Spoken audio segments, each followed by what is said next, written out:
Como ustedes saben, hermanos, la Cena del Señor no es un invento de la Iglesia de Jesucristo, sino que más bien es una de las dos ordenanzas que el Señor Jesucristo nos dejó. Él dijo que nosotros debíamos bautizarnos y que nosotros debíamos participar de la Cena del Señor. Y pensamos que si Jesucristo se ocupó de darnos dos ordenanzas y solamente dos ordenanzas para la iglesia, es porque ella tiene mucha importancia.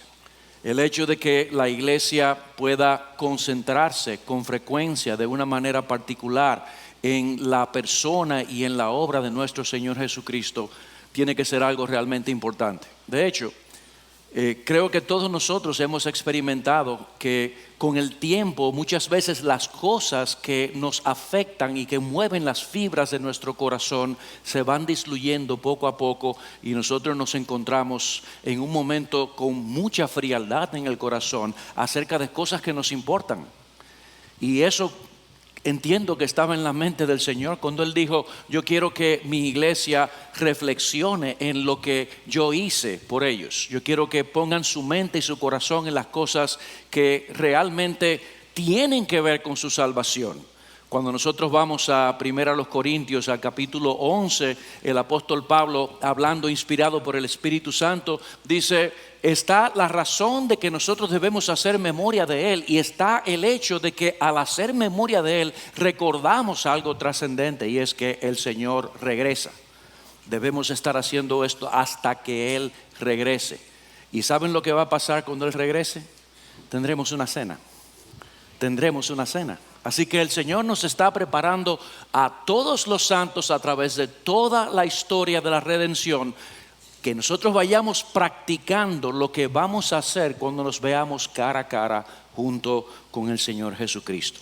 Y para hacerlo esta noche yo quisiera que nosotros diéramos un vistazo, descendiéramos, si así se puede decir, a aquel momento en el cual el Señor Jesucristo está junto con sus discípulos y los eventos que acontecieron a partir de ese instante hasta cuando Él murió en la cruz del Calvario. Yo le pido al Señor en oración que nosotros podamos entrar, ver cara a cara lo que allí estaba aconteciendo, como si fuéramos parte de las personas que estaban en aquel lugar, de manera que podamos ver, palpar con nuestros ojos lo que allí aconteció y renovar nuestro amor, nuestro deseo y nuestra gratitud por el Señor Jesucristo. Y para hacerlo quisiera que fueran conmigo al Evangelio según San Lucas, Lucas capítulo 22, y vamos a leer a partir del versículo 39. Lucas capítulo 22, versículo 39. Leo: y saliendo se encaminó como de costumbre hacia el monte de los Olivos, y los discípulos también le siguieron.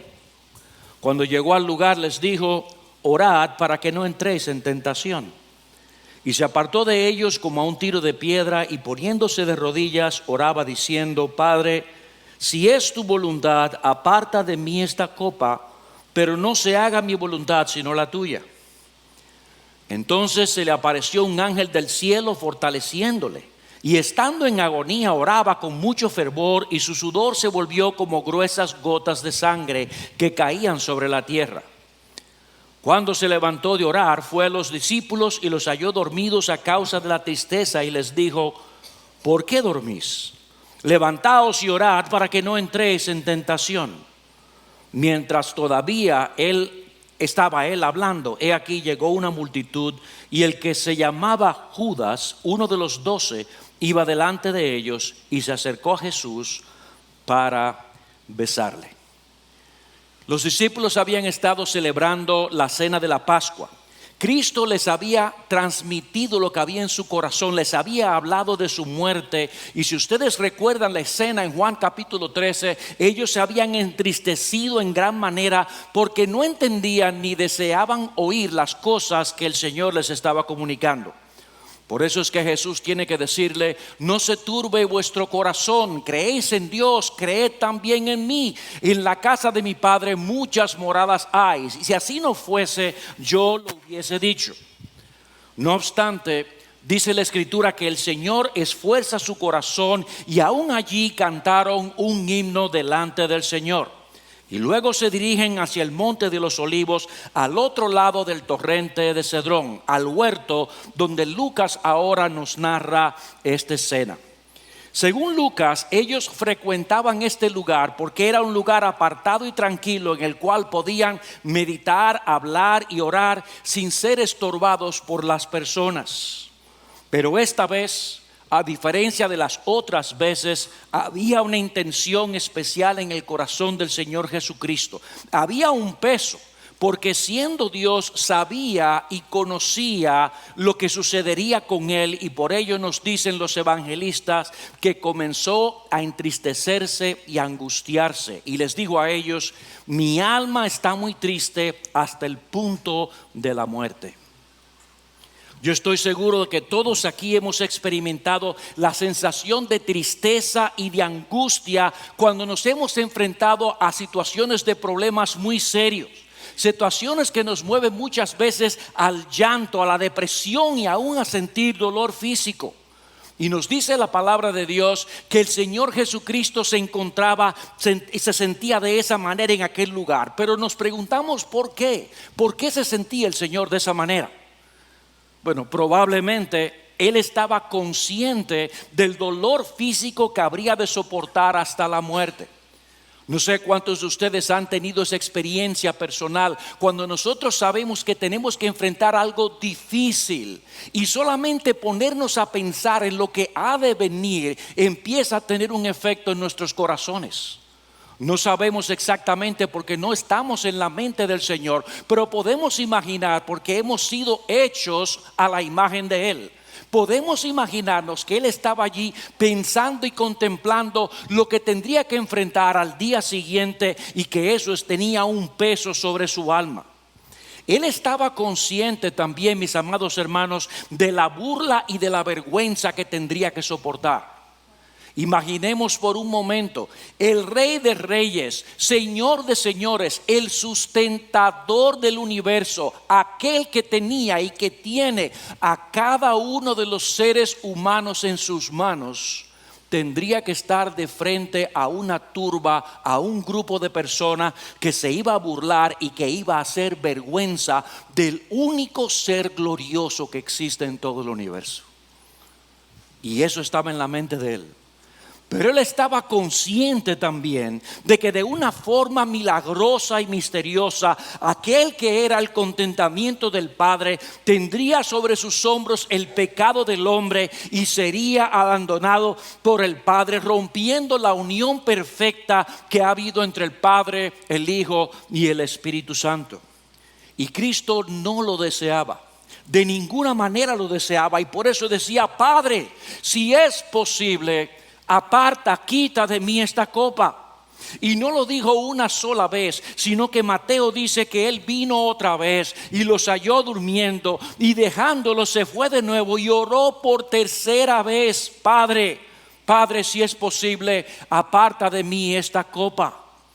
Y esto era lo que el Señor Jesucristo deseaba, lo que sus sentimientos estaban pidiéndoles. Pero aún así, noten la manera en que nuestro Señor intercede: Padre mío, si no puedes pasar de mí esta copa sin que yo la beba, hágase tu voluntad. Es como si el Señor hubiese dicho en ese momento: si el pecador pudiera salvarse sin la necesidad de esta agonía, por favor hazlo, pero si no, hágase tu voluntad. Para que nosotros apreciemos la magnitud de la agonía en la que el Salvador se encontraba, nosotros leemos en aquella ocasión aquí cuando Él se aparece un ángel del cielo para fortalecerle. Mis amados hermanos, Él estaba en tal estado que Dios el Padre envía un ángel para que le apoye, para que le asista en ese momento. Cristo necesitó ser fortalecido por un ángel para sostenerse en medio de la angustia y del dolor. ¿Y qué hizo el Señor Jesucristo? En ese instante, dice la palabra, Él oró más. Oraba con mucho fervor y se volvió su sudor como gruesas gotas de sangre que caían sobre la tierra. Pero cuando terminó de orar, Cristo estaba tranquilo con el Padre y le dijo a los discípulos: ¿por qué dormís? Ya él conocía la voluntad del Padre y su alma estaba dispuesta para cumplirla. Su angustia se había calmado bajo la certidumbre de que el Padre obra todas las cosas para bien y de que él habría de ver el fruto de la aflicción de su alma, y él estaba aceptando sus sufrimientos con gozo. No bien había terminado de hablar con los discípulos cuando nos dice Lucas que llegó una multitud y el lugar secreto había sido descubierto a aquellos que procuraban su muerte por aquel que durante más de 3 años había sido considerado como uno de ellos. Yo me imagino que todos aquí hemos tenido amigos cercanos y amigos íntimos que en algún momento nos han defraudado, que en algún momento nos han traicionado. Nosotros hemos oído muchas veces desde este púlpito decir que el único que no decepciona, el único, es el Señor Jesucristo. Es el único. Pero Él aquí fue decepcionado. Él aquí fue entregado por uno de aquellos que había compartido con Él por más de 3 años. Así que Cristo es tomado.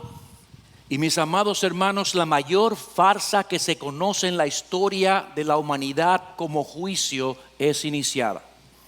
Muchos juicios injustos han sido celebrados en este mundo y muchos más lo serán, pero ninguno de la magnitud como la que nosotros estamos aquí contemplando con nuestros ojos. En primer lugar, ese juicio era una farsa por la acusación. El Hijo de Dios fue declarado blasfemo por afirmar lo que Él era, que Él era Dios. Entonces, ¿eres tú el Hijo de Dios? Tú dices que lo soy. Él ha dicho que es Hijo de Dios. Blasfemia ha dicho: ¿qué más necesidad tenemos de juicio? No tenemos más testigos que buscar, no tenemos más nada que hacer. Él mismo ha confesado con su boca una cosa que solamente Dios la puede llevar a cabo. Nadie puede ser Dios excepto Dios el Padre en la mente de ellos. Pero Jesucristo es la segunda persona de la Trinidad, el Hijo de Dios encarnado, el Hijo de Dios que caminó sobre esta tierra, el Hijo de Dios que en ese momento estaba parado delante de sus angustiadores y estaba diciendo: soy yo, el Hijo de Dios. Y ellos estaban tomándole por blasfemos. Tú te has sentido molesto muchas veces, ¿verdad? Cuando alguien dice: es mentira lo que tú estás diciendo, cuando tú estás diciendo verdad. Imagina lo que había en el alma del Señor en ese momento. Imagina lo que había en el alma del Señor. Pero no solamente ese juicio fue una farsa por el hecho de que ellos estaban diciéndole mentiroso, blasfemo al Señor Jesucristo, sino por la injusticia ante las propias leyes humanas.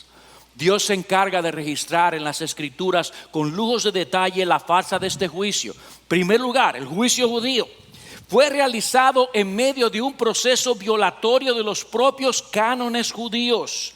Se suponía que una acusación debía ser confirmada por varios testigos y que la palabra del acusado no debía usarse para decidir él mismo. Sin embargo, se usó la palabra del Señor Jesús para decidirlo. A Cristo se le acusa de blasfemo al ser cuestionado directamente y responder a la pregunta de si Él era el Cristo. Pero el juicio romano también fue un juicio de una farsa. ¿Cuál fue el veredicto del tribunal romano? ¿Cuál fue el veredicto de Poncio Pilato al hablar del Señor Jesucristo?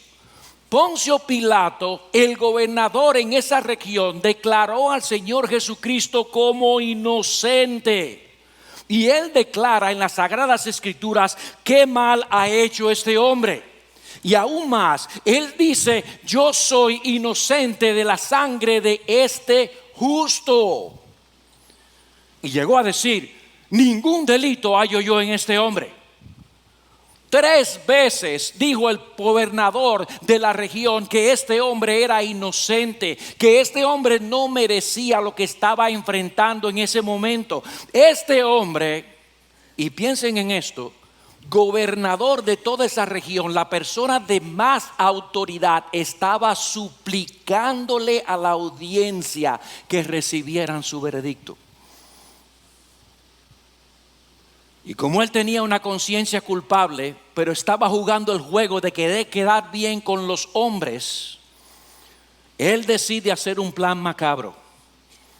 Él decide mandar a azotar al Señor Jesucristo, mandar a vejar al Señor Jesucristo para volver a traerlo delante de la turba. Y se nos dice aquí que el Señor Jesucristo fue llevado por los soldados y puesto en un poste donde se estiró su espalda para entonces azotarle. Y si ustedes no han escuchado qué clase de tortura era esa tortura tenía como propósito desgarrar completamente la espalda de aquel que recibía los azotes. Cuando una persona era enviada en esa situación a recibir azotes, se le estiraba la espalda para que la piel quedara completamente tensa. Y ahí se tomaba un fuete, una fusta que estaba hecha de cuero y pedazos de huesos para entonces poder estrellarlo en la espalda del criminal. Y de esa manera, cada vez que esos huesos daban en la espalda se abría y empezaba a exponer a los músculos. Y seguían dando hasta que la espalda se volvía una masa sanguinolenta que nadie podía casi ni mirar. Y el Señor Jesucristo fue expuesto a esa crueldad. Y como si fuera poco, cuando terminaron de hacer esto, le tomaron y le pusieron una corona de espinas sobre su frente, le vistieron con vestiduras reales de púrpura y empezaron a darle bofetadas y a decir: salve, oh rey de los judíos. Isaías había profetizado esta escena. Dice Isaías 56: di mis espaldas a los que me herían y mis mejillas a los que me arrancaban la barba. No escondí mi rostro de injurias y esputos. Finalmente, no pudiendo satisfacer la turba y que reconocieran el veredicto, entonces Él lo entregó a ellos para que ellos le crucificaran. Juan capítulo 19. Juan capítulo 19,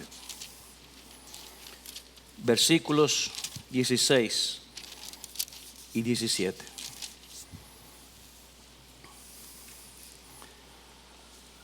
Así que entonces le entregó a ellos para que fuera crucificado. Tomaron pues a Jesús y él salió cargando su cruz al sitio llamado el lugar de la calavera, que en hebreo se dice Gólgota. Era la costumbre que aquellos criminales que eran sentenciados a morir en la cruz tuviesen que cargar su propia cruz. Y el Señor Jesucristo no fue una excepción. Toda la noche había estado despierto, había sufrido de manos de los inicuos, había sido azotado, de modo que eran pocas las fuerzas que él tenía en aquel entonces. Tuvieron que llamar a Simón de Cirene para que llevase la cruz por él. Y así llegó el Señor al lugar de la vergüenza, al Calvario. El Cordero de Dios que quita el pecado del mundo, como Juan el Bautista le había llamado, había llegado al altar del sacrificio, al lugar donde sería ofrendado hasta ser consumido como una ofrenda santa, agradable a Dios. Al lugar y al momento que Dios había planificado desde antes de la fundación del mundo, para con aquella ofrenda aceptar a los pecadores que creen en el Señor Jesucristo y que se arrepienten. Fue puesta la cruz sobre el suelo y nuestro Señor acostado sobre esa cruz, mientras algunos allí esperaban con clavos y martillos dispuestos a hacer la tarea. Y yo quiero, amados hermanos, que ustedes recuerden que el Señor venía con la espalda destrozada. En aquel momento él estaba completamente exhausto, y cuando lo ponen sobre la cruz no estaban dándole ningún tipo de descanso. sus espaldas heridas y dolidas estaban sobre un madero muy duro en aquel momento. Fue puesta la cruz en el suelo, el Señor acostado, y dice un comentarista acerca de la crucifixión lo siguiente: los clavos nunca eran clavados en la palma de la mano directamente, sino hacia el fondo de la mano, cerca de la muñeca, por dos razones. Porque la sensación de dolor era más aguda allí, y porque las manos podían soportar mejor el peso del cuerpo sin desprenderse. Los pies eran generalmente cruzados uno sobre otro, de manera que con un solo clavo era usado para sostenerlos a los dos. Fin de la cita. Una vez esto era ejecutado, la cruz era levantada con sogas y la base fijada en un hoyo de tierra. Y yo no quiero que ustedes se imaginen que lo hicieron con delicadeza para no afectarle a él. Para ellos tenían allí a un criminal en una cruz, a quien habían molido a golpes y quien merecía todo el dolor y todo el sufrimiento al que estaba siendo expuesto en ese momento. Esa era la mente que ellos tenían. Ellos pusieron la cruz sobre un hoyo, y así fue levantado el Señor como la serpiente en el asta de Moisés.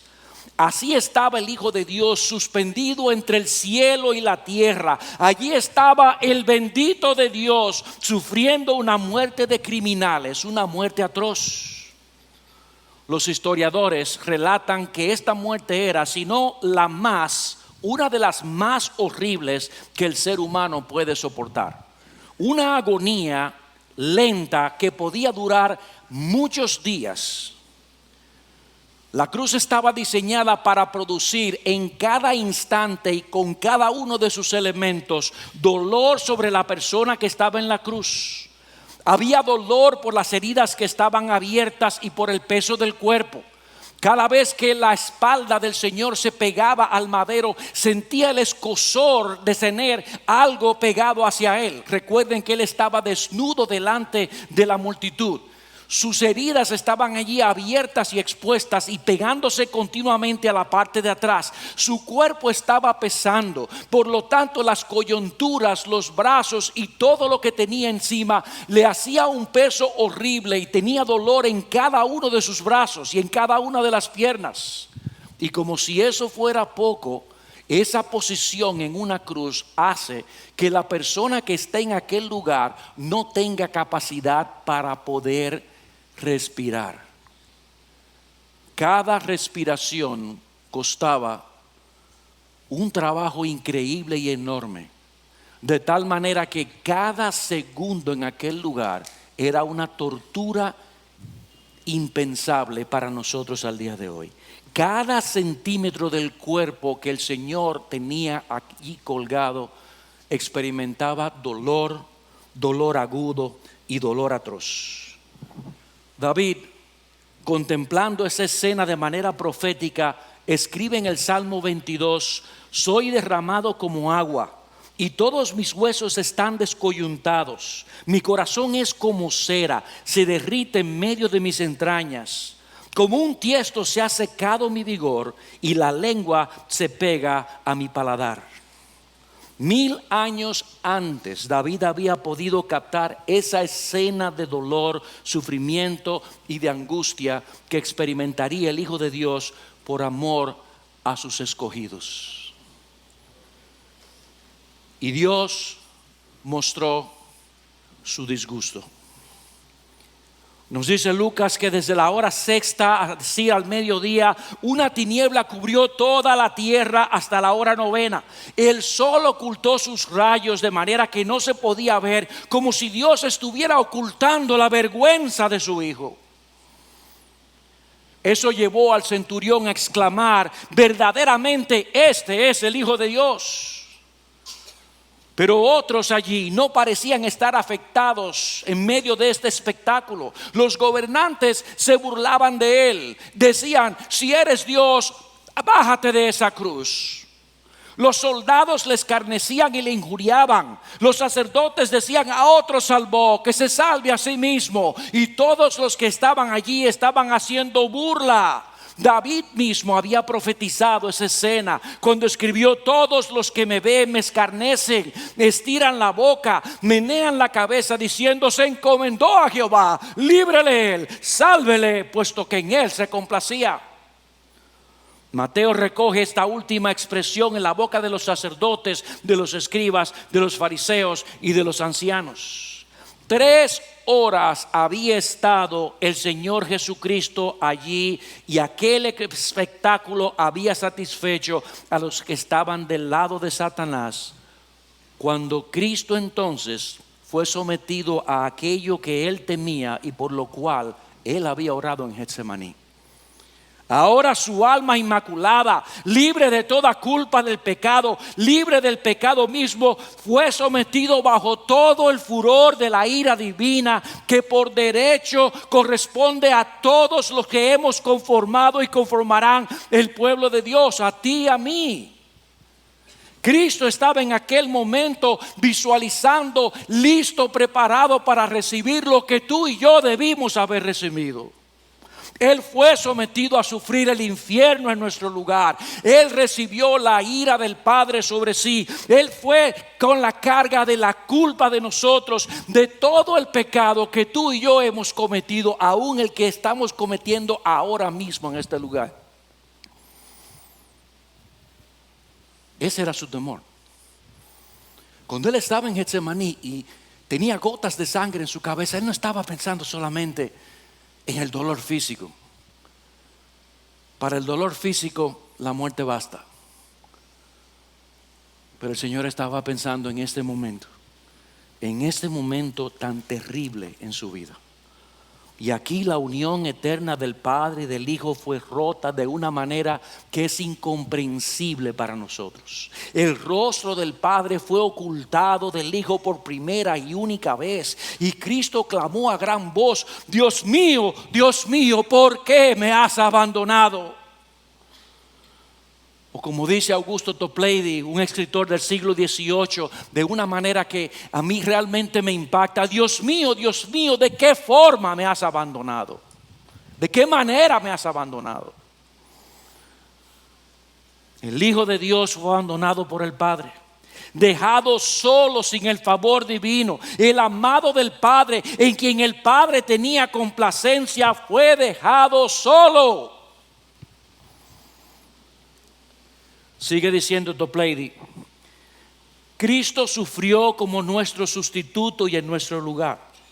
El castigo que de otra forma debería caer sobre nosotros fue transferido a Él. Una parte de este castigo consistió en las manifestaciones del disgusto divino. Estos, por tanto, las experimentó el Redentor, no por ninguna cosa mala hecha por Él, sino por el pecado hecho por otros, y los cuales Él tomó para sí para expiarlos. Así que este fue el tiempo en que a Dios le plugo, quiso herirlo y hacer de su alma una ofrenda por el pecado. Sí, el Altísimo Dios entesó su arco contra él como un enemigo y estuvo a su mano derecha como un adversario. Es fácil conocer y deducir, por tanto, la consternación que estaba experimentando en ese momento nuestro Redentor. No es una maravilla, dice él entonces, que su corazón, el cual de otra manera poseía una fortaleza divina, fue en esta ocasión derretido como cera. Dios mío, ¿por qué me has desamparado? Todo el ardor de la ira de Dios fue sobre él. El vinagre y la hiel que le dieron de beber no era ni una sombra de amargo como la ira de su padre. Sin embargo, por su pueblo la bebió hasta la última copa. Los clavos que atravesaron sus manos, la lanza que clavó su corazón, no eran tan afiladas como el desagrado del Padre, el cual, para nuestra consolación, Él soportó pacientemente. Él fue desgarrado con heridas, plagado de dolores. No obstante, todo esto fue una caricia en comparación con las inexpresables agonías que penetraron su alma. Lo primero, es decir, los dolores físicos, no extrajo ni una queja de su alma. Lo segundo, extrajo de su corazón partido esta exclamación de pasión: Dios mío, ¿por qué me has abandonado? Cuando Cristo supo que todo había sido consumado, todas las profecías cumplidas, voluntariamente entregó su espíritu. Dice Isaías: ciertamente Él llevó nuestras enfermedades, sufrió nuestros dolores, y nosotros le tuvimos por azotado, por herido de Dios y abatido. Mas Él herido fue por nuestras rebeliones, molido por nuestros pecados. El castigo de nuestra paz fue sobre Él, y por su llaga fuimos nosotros curados. Todos nos descarriamos como oveja, cada cual se apartó por su camino, mas Jehová cargó en Él el pecado de todos los hombres. Y ahora dice: mas verá el fruto de la aflicción de su alma y quedará satisfecho.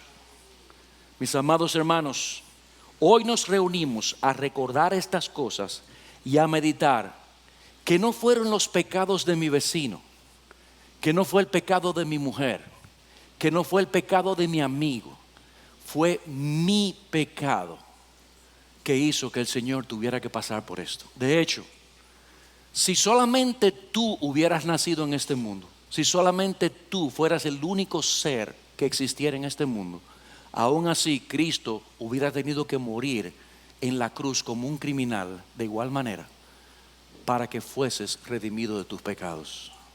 Nuestros pecados hicieron que nuestro Señor llegara allí.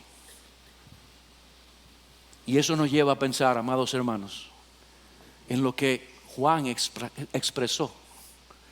Cuando Juan escribe Primera de Juan, o cuando Juan escribe Juan 3:16 y dice: mirad cuál amor nos ha dado el Padre para que nosotros seamos llamados hijos de Dios. Él está diciendo: eso es asombroso que Dios nos haya amado así. Es increíble que Dios nos haya amado así. Es impensable.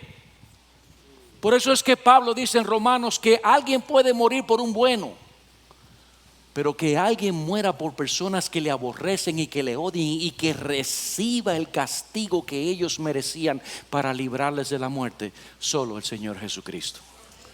Solo el Señor Jesucristo.